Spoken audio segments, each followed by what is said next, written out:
সম্মানিত বন্ধুরা, আসসালামু আলাইকুম। চলে এসেছি আজকে নতুন একটি ভিডিও নিয়ে। আজকে আমার ভিডিওটির বিষয় হলো মোটরসাইকেল আর সেকেন্ড হ্যান্ড মোটরসাইকেল কেনার ক্ষেত্রে আমরা কোন কোন বিষয়গুলো খুব গুরুত্বপূর্ণ সহকারে দেখব। তো বন্ধুরা, আজকে আমাদের যে বিষয়গুলো দেখার আছে, মোটামুটি 10টা বিষয় দেখতে হবে। তার ভিতরে একটি গুরুত্বপূর্ণ বিষয় যেটা আমি বলতে চাচ্ছি শুরুতে, সেটা হলো বাইকটি কেনার সময় অবশ্যই এটার পেপারসগুলো চেক করে দেখবেন যে পেপারসগুলোর কন্ডিশন কেমন আছে আর কততম মালিক আছেন, কিংবা নেম ট্রান্সফার করা সম্ভব কিনা। তো পরবর্তীতে আরও 10টি বিষয় আছে যেগুলো আপনাদেরকে পরবর্তীতে ভিডিওটিতে দেখিয়ে দেব কোন কোন বিষয়গুলো আপনাদের দেখতে হবে। আর আপনারা অনেকেই আমাকে প্রশ্ন করেন, ভাই একটি সেকেন্ড হ্যান্ড বাইক কিনতে যাচ্ছি, সেকেন্ড হ্যান্ড বাইক কেনার ক্ষেত্রে আমাদের কোন কোন বিষয়গুলো খুব গুরুত্বপূর্ণ সহকারে দেখা উচিত আর কেনার পরে আমাদের কি করণীয়।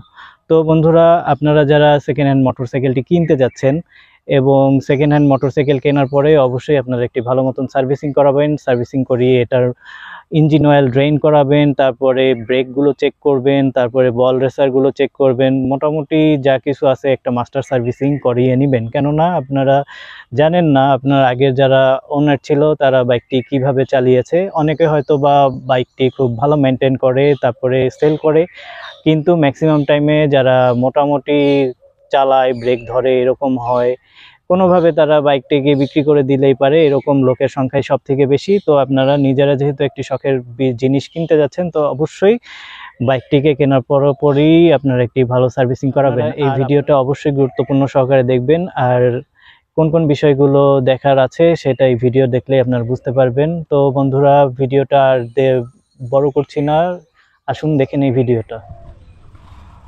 প্রথমত বাইকটাতে দেখতে হবে আপনার এখানে যে বল রেসারটা আছে, এই বল রেসারটার কি কন্ডিশনে আছে, রেসারটা ঠিক আছে কিনা সেটা দেখতে হলে আপনার বাইকের হ্যান্ডেল পার্টটা এরকম নাড়িয়ে দেখবেন।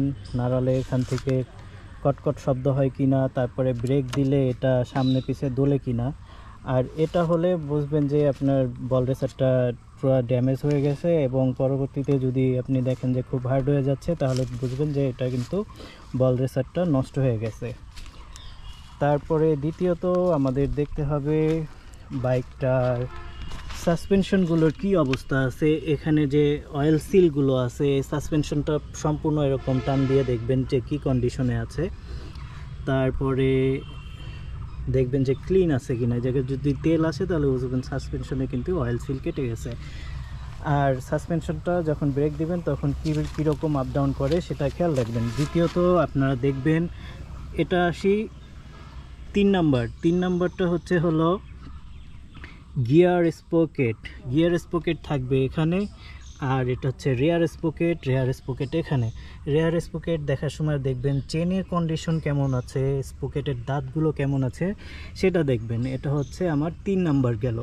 4 নাম্বার চেকিং বিষয় হলো বাইকটার টায়ারটা কেমন আছে, বাইকের টায়ারের কি কন্ডিশন আছে। আর কি, আমার এই বাইকটা প্রায় 10,000 কিলোমিটার, প্রায় না, এটা আমার প্রায় 11,000 কিলোমিটার চলে যাচ্ছে। দেখুন আমার টায়ারগুলোর গ্রিপটা কেমন আছে, দেখতে পাচ্ছেন গ্রিপটা কেমন আছে। এটা হলো আমার গেল 4 নম্বর বিষয়। 5 নম্বর বিষয় হলো আপনার ডিস্কগুলো কেমন আছে, ডিস্কটার পুরুত্ব কেমন আছে সেই জিনিসটা দেখবেন। তারপরে 6 নম্বর বিষয় হচ্ছে আপনার পিছনের ব্রেকের লিভারের কন্ডিশন কেমন আছে। লিভারের এখানে একটা আপনার সিলিন্ডারের মতন আছে, এটাও কিন্তু হাইড্রোলিক।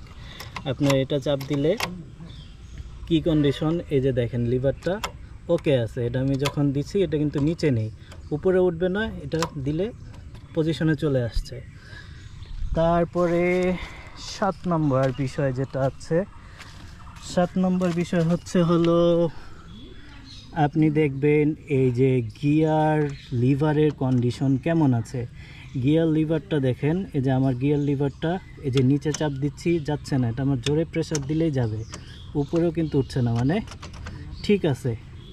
গিয়ার লিভারটা যদি এরকম নিচে চলে আসে বা এরকম, তাহলে এখান থেকে কিন্তু আপনার এটা রিপেয়ার করে নিতে হবে, সার্ভিস সেন্টার থেকে কিংবা কোনো লেদ থেকে নিয়ে ঠিক করে নিতে হবে। তারপরে 9 নম্বর বিষয় হলো এখানে আছে রেকটিফায়ারটার কন্ডিশন কেমন আছে সেটা দেখবেন।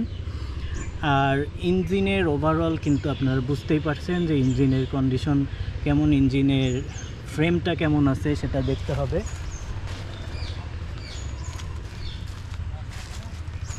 ইঞ্জিনের গায়ে কিন্তু এই যে বোল্টগুলো যে কত খোলা হলেও মানে যদি খোলা হয় তাহলে কিন্তু এই বোল্টগুলো দেখতে পাবেন যে এই বোল্টগুলো কিন্তু ফ্রেশ থাকবে না। আমার এই বাইকটা কিন্তু 11,000 কিলোমিটারের কাছাকাছি রান হয়ে যাচ্ছে।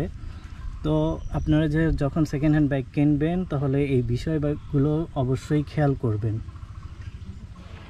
ইঞ্জিনের সাউন্ডটা কেমন হবে, আমি বাইকটা নিউট্রাল করলাম। এখন বাইকটা নিউট্রাল করার পরে আপনাকে একটু সাউন্ডটা শুনিয়ে দেখাই যে সাউন্ডটা কেমন হবে।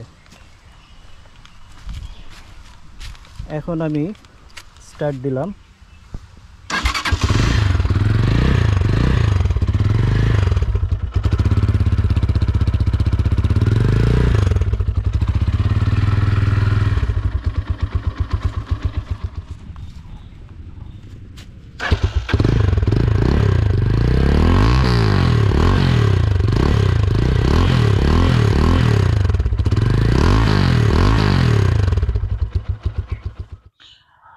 তো সম্মানিত বন্ধুরা, আপনারা যারা আমার এই ছোট চ্যানেলটি নতুন দেখছেন অবশ্যই সাবস্ক্রাইব করে দেবেন, আমার ছোট্ট চ্যানেলটি পরিবারের সদস্য হয়ে থাকবেন। তো বন্ধুরা, ভিডিওটা আজকে এখানে শেষ করছি। ভালো থাকবেন, সুস্থ থাকবেন, আল্লাহ হাফেজ।